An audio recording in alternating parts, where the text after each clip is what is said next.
Hey folks, welcome back to the channel. So what I have here today, if you've been following my videos, you may have seen it recently, is a 1996 made in Mexico Fender Stratocaster. And I just picked it up this weekend on Facebook Marketplace, and I've been trying to decide what to do with it. And I think ultimately I'm going to tear this one down, potentially use some of the parts or sell some of the parts. And what I thought I'd do is a teardown and disassembly video for this project, and I'll give you all the measurements and specs along the way. So to start with, I usually take several measurements before I even begin to disassemble the guitar. So first of all, I took the weight, and the weight of this guitar is 7 pounds 10 ounces with the trim arm in, strings on, fully decked out. That's not surprising because that's a really average weight for a Strat. So let's take a look at some of the measurements on the neck before we completely de-string this thing. First thing I'm going to look at is the neck relief.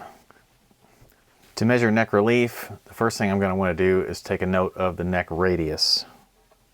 Looks like a standard 9.5 inch radius like most modern Fender Stratocasters are. So that's going to put us at about a 12 thousandths neck relief spec. So I've got a capo on the first fret. I'm going to put the guitar in close to playing position, fret the guitar at the 17th fret, and check the neck relief at the 8th fret. Okay, it does not have enough neck relief. Now I believe these Fender Strats from Mexico have a 3/16 truss rod, so let me grab that wrench. Alright, well it is indeed a 3/16 inch wrench, so I'm going to go ahead and loosen the truss rod about 1/8 of a turn and see where that puts us. I think that's really close. I'm going to put it in playing position just to check. Well, since I have the wrench in, I will go just a little bit further than that. But it was already really close. Maybe just a touch more. Yeah, that's going to be just about perfect. You might be wondering why I would want to make an adjustment to the truss rod before I tear this guitar apart and sell it, because realistically it's going to have to be adjusted again when a new guitar is assembled from these parts. Well, the real reason is just to make sure that the truss rod actually functions. Alright, well, moving on.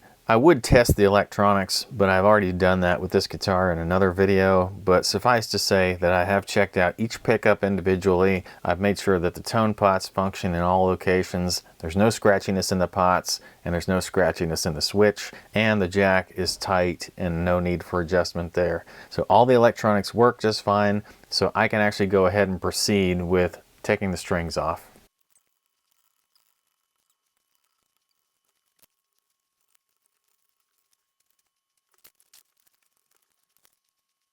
I'm not going to waste any part of this guitar, and I'm even going to save the strings for potential use on another project.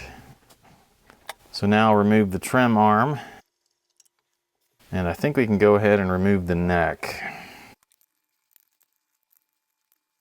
So the early made in Mexico guitars have no markings of any kind on the neck plate. The screws are 1 3/4 oval head stainless.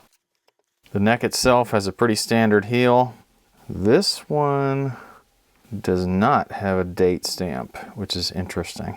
But it does have the standard Fender inspection sticker on it. There's a number on it of some kind, but it doesn't really correspond to the year. That is a 5-digit number that starts with a 6, so I'm thinking that that is a 96 stamp of some kind. The headstock is a small Fender headstock.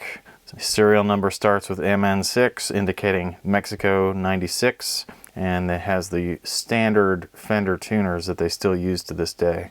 These are the 2-post tuners. This one seems a little bit loose, so I'm going to go ahead and tweak it. There we go. That's got it fixed right up. Alright, well, I want to take a look inside some of these cavities. Since I'm already laying on the back, I might as well start with this tremolo cavity.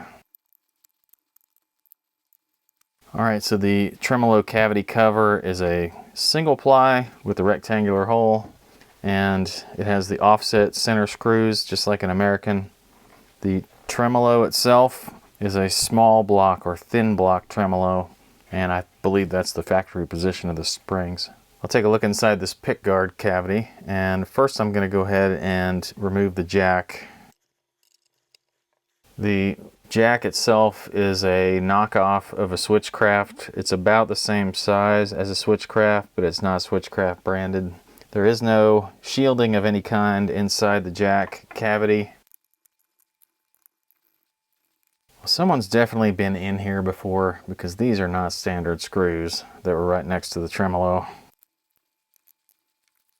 Well, before I get off the subject of the tremolo entirely, I will say that these are Fender branded saddles, and that the Fender logo runs the same direction on both sides, F to the R. That's a little bit different than some saddles I've seen, but it's pretty standard for these Mexican models. So now that I'm into the pick guard area, these are CTS pots, and they are date coded with a 1996 date code. They're all 250K pots, pretty standard Oak Grigsby switch, and these are the pickups that these guitars are infamous for, these dual bar ceramic magnet pickups, all single coils, white, yellow, white wiring, and I'll have to check and see what the impedance of each one of those is. There's a date code on the back of the pick guard. This one says 31st of March, 1997. The body is also dated 1997. I can't quite make out the month, but it looks like it's probably March. That doesn't exactly jive with the neck of a 1996 neck, but I guess that's possible because it's still kind of early in the year.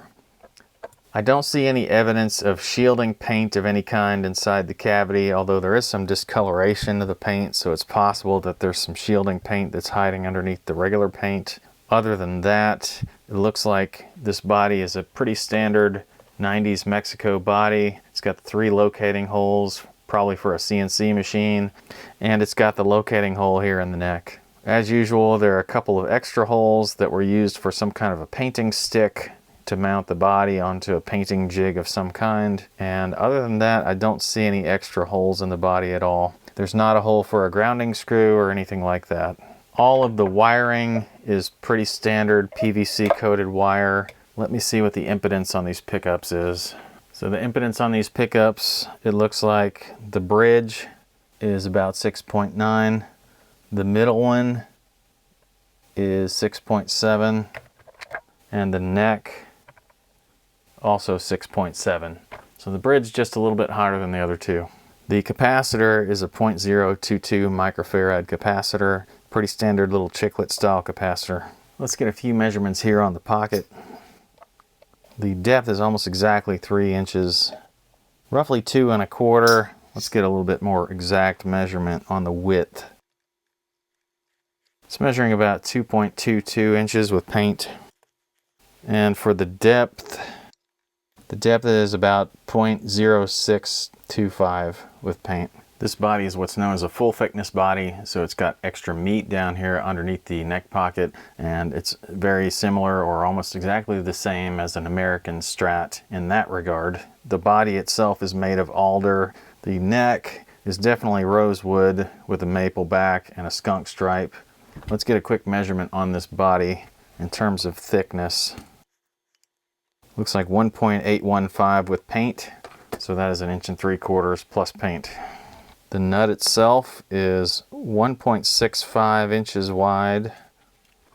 The heel width is 2.205. I would say these frets are probably a very thin and not very tall, so sort of a vintage spec fret. Neck profile looks like maybe a medium C. It's kind of shallow, but it's not really thin, so probably a medium C.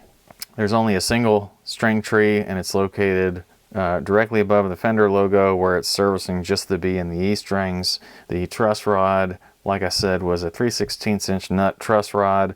It only is a one-directional truss rod, and there's a PVC lining inside the channel. Dot markers, 21 frets, pretty standard there. All right, well, that's more or less it on the specs for this thing. It's got some issues that I do want to take care of. One of those issues is that the felts for the strap buttons are completely rotten, so I've got to take these strap buttons off. The strap buttons, by the way, are pretty standard stainless steel strap buttons, non-locking. And you can buy these brand new felt washers from Fender for not much money at all. Well, I almost got away with putting this one in without doing anything special, but I am going to have to glue some dowel rod into that hole to tighten things up, and I think I can get away with just a little bit of a toothpick in this case. All right, that's nice and secure now. There were 3 pickguard holes on this body that were non-standard. 2 of them were because somebody used much larger screws than original, and one of them was just missing entirely. So I'm going to go ahead and dowel those holes, and I'll re-drill those just to tighten everything up and use the right size screws. I'm going to use an 1/8" drill bit to enlarge these holes. I've got some pieces of 1/8" dowel rod that are going to go back in those holes, and then I'll cut them off flush and re-drill.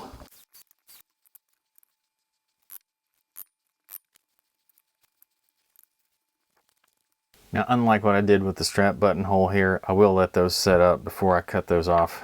Okay, it's been some time. The dowel rods have dried. I've cut them off flush with the body, and I've reinstalled the other screws for the pickguard so that I can re-drill these holes.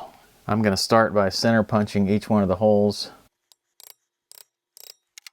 Then I'm going to drill them out with just a 1/16" drill bit.